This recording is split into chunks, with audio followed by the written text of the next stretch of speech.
Hi everybody, I hope that you are well. I am currently in Perth, Australia, and I am coming at you today with a Q&A video.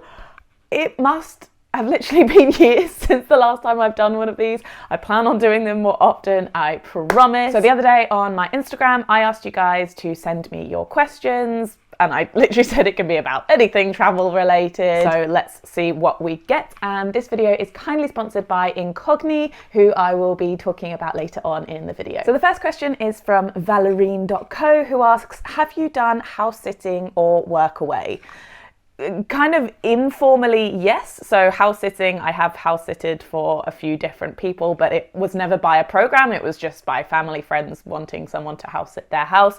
And work away, I've worked for accommodation a lot in Australia and New Zealand, but I've never done like an official program. But funny you should ask, because I'm actually going to be doing a program with a company called World Packers for the very first time at the end of May, and I'm going to be volunteering for a week in Spain, doing kind of farm work and stuff to practice my Spanish. Like, it's completely Spanish speaking where I'm going, and I'm really looking forward to it. Melissa Morgan asks, do you ever feel the urge to settle down in England and buy a house? Another question where it's like, funny you should ask, because I am literally searching for a house in England, in London at the moment. If you've been following for a while, you may remember me saying that I have actually been saving up for a house deposit for a long time, because I'm kind of in a position where I don't spend much time back at home, and so there's no point in me renting a place. And so when I go back home, I'm always going back to my parents' house, which is great, it's nice, I love my parents, and it's a situation which works for me right now. However, I don't see my lifestyle changing anytime soon, and I don't want to keep going back to their house. I want to have my own place. So I have been saving up to buy a house in London, and I'm pretty much ready to buy at this point. It's just a case of going back home, finding the place and purchasing it. And then that will be my base whenever I go home. And obviously I won't be there the whole time. I do still plan on traveling a lot, but perhaps I can Airbnb it out when I'm away. I haven't really thought about every single logistic in that aspect, but at least with me buying a house, the money that I will be putting into it, even if I'm not staying there at the time, is going into my own asset. It's not wasting away the money. So yes, it's definitely on the cards. As for settling down there, yeah, I would like to settle in England eventually. I just don't know in the near future exactly when that settling down is going to be. Now, before we continue, I'd like to introduce the sponsors of today's video, Incogni. So there is a problem. What's the problem, I hear you ask? The problem is that your personal information is being sold online without you even knowing about it. But not just you, all of us. Have you ever subscribed to a free newsletter, but then shortly afterwards started receiving lots of spam from unknown senders? Or has someone you don't know found out your home address, phone number, or personal information about your relatives? Even if this hasn't happened to you yet, the scary thing is that it could. There are thousands of data brokers aggregating your personal information and selling it to unknown businesses to be used as they please. But there is some good news, and that is that you have the right to request data brokers to delete the information they have about you and protect your privacy. But there's also bad news about that again. If you were to do this by yourself manually, it could literally take you years. So what is the solution? Incogni do all the messy work for you automatically. So it helps to protect your privacy and take your personal data off the market. It does this by reaching out to data brokers on your behalf, requesting your personal data removal, and dealing with any objections that arise. And this whole process is automated. All you have to do is create an account and tell them whose personal data you wish to be removed. You grant Incogni the right to work with you and contact data brokers on your behalf, and then you just sit back and watch them work. Incogni will handle any objections and keep you updated with their progress every step of the way. Of course, I have a discount code for you lovely lot. The first 100 people to use my code backpacking will get 20% off Incogni. So click the link in the description to be among the first 100 people to make the most of the deal and finally take control of the privacy and security of your personal information online. The next question is from Rachel Patey, who asks, do you want to visit every country in the world? Not necessarily. I'm not someone where it's like my bucket list to go to every single country.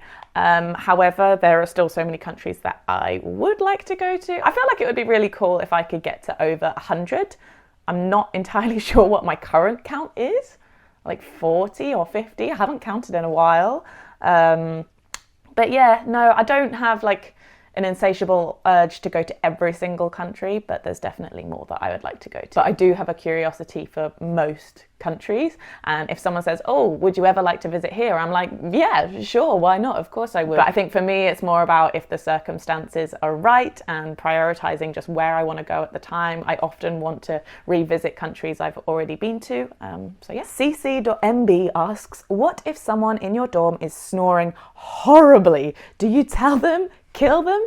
I kill them. Vidal Maya asks, were you worried about catching COVID at any point? And I think this is referring back to being in Thailand, but I'm going to answer this question with every country that I'm going to. And the answer is no, I'm not really concerned about catching COVID because I think it is everywhere. At this point, you could literally catch it anywhere. There is no point in being worried about it. If I get it, I get it, and obviously I would have to isolate, but I find it quite pointless to worry about catching it the whole time, because what a way to live is that. The only time I was like extra concerned about catching it was flying out to Thailand, because with the test and go program that was in place when I was there, if you tested positive on arrival or on day 5, they put you in hospital quarantine, mandatory, and that just did not sound nice at all. But yeah, for the rest of the time, you obviously hope you don't catch it, but I don't worry about it. Through the Grapevine asks, how's your little niece doing? Will be hard to leave her. It certainly will. I've still got a couple of weeks left in Perth, but today is the 22nd of April, which means that she's 10 days old today, and she's so teeny tiny.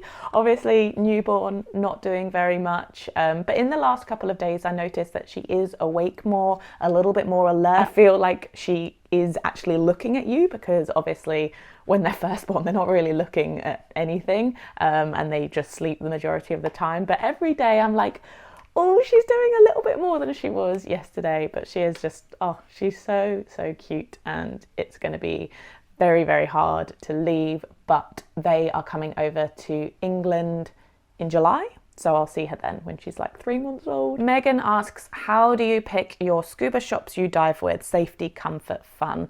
I try to always get a recommendation from a dive shop before I arrive in a destination. For example, when I was in Koh Tao, I got recommended a dive shop to go to in Koh Phi Phi, and obviously I went to that one. And then when I was there, I said, oh, I'm going to Koh Lipe next. Can you recommend anybody?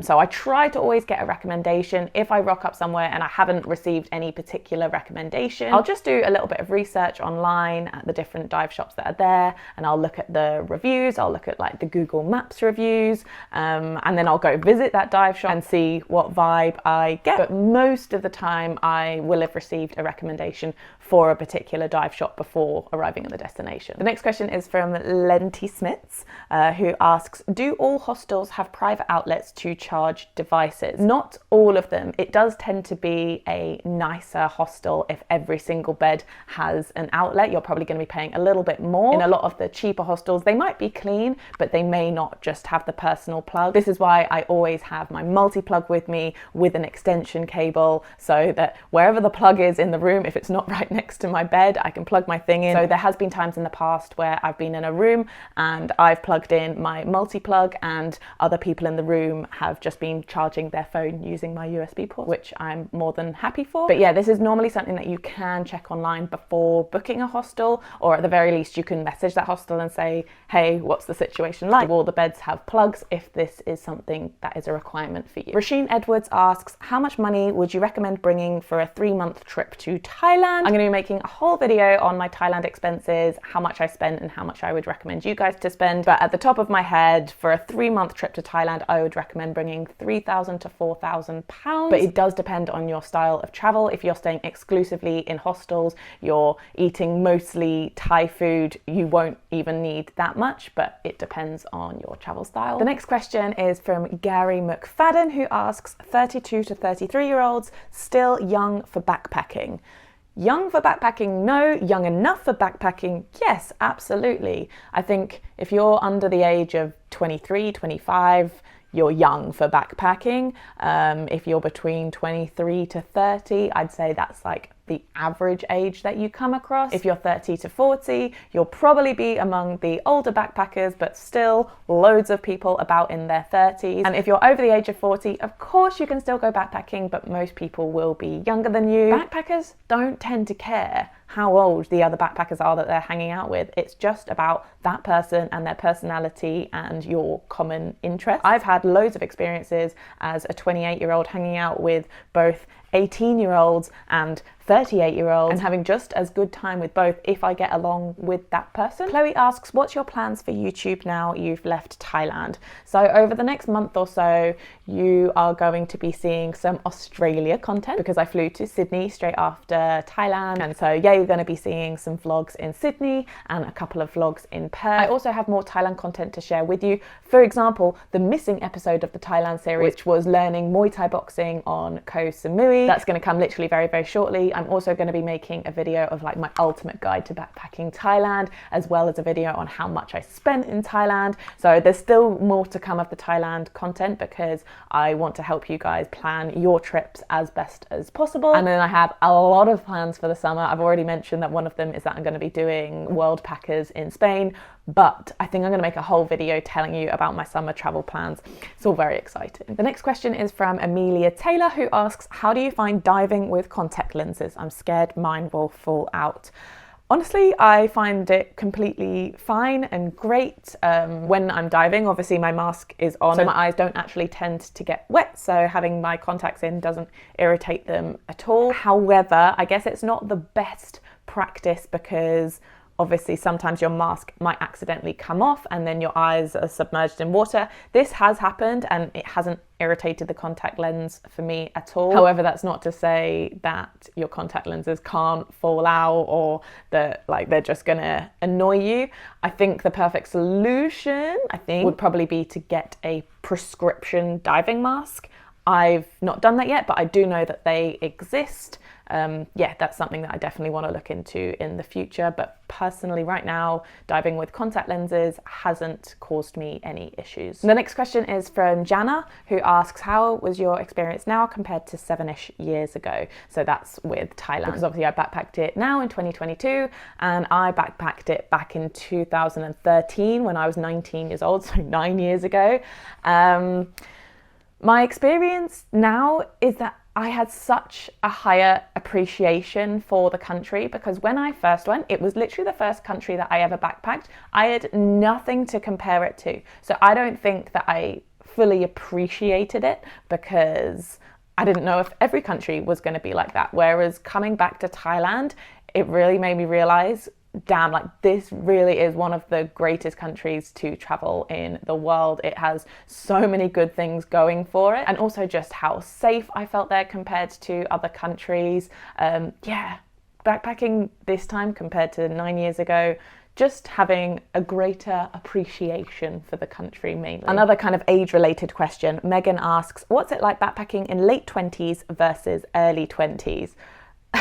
The biggest difference I can say is that I have more money now, and that's great. So I found it more challenging in my early 20s because I would have a strict budget that I would have to stick to. Back in my early 20s, I was saving up money at home, then going traveling and spending it, then going back and saving, spending it. So I always had like a specific budget, whereas now I'm earning money on the road. I'm earning more than I used to be. I'm more well off than I used to be. So yeah, I guess it just feels a little bit more luxurious backpacking in my late 20s. If I'm fed up of dorm rooms and I want to book a private room, I can. If I'm fed up of local street food and I want to have a bougie brunch in an expensive restaurant, I can. And that's a real privilege, but something that like obviously has taken me a long time to get to this point, so it feels really nice. The next question is from Kira, who asks, do you find your mental health impacted by changes in routine and place when you travel?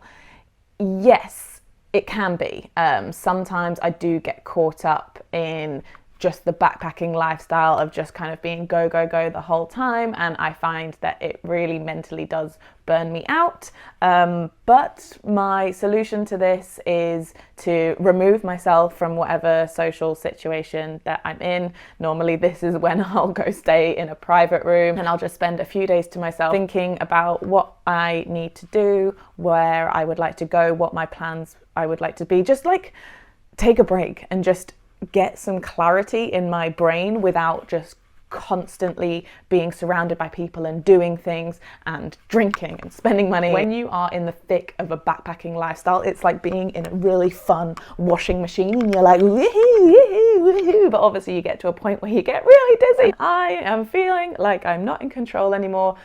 So that's the point where I'll take a step back. That was a really interesting analogy that I just came up on the spot, but that kind of is what it feels like. The next question is from Chill Rach, who asks, do you ever make travel friends that you regret where the person becomes too clingy?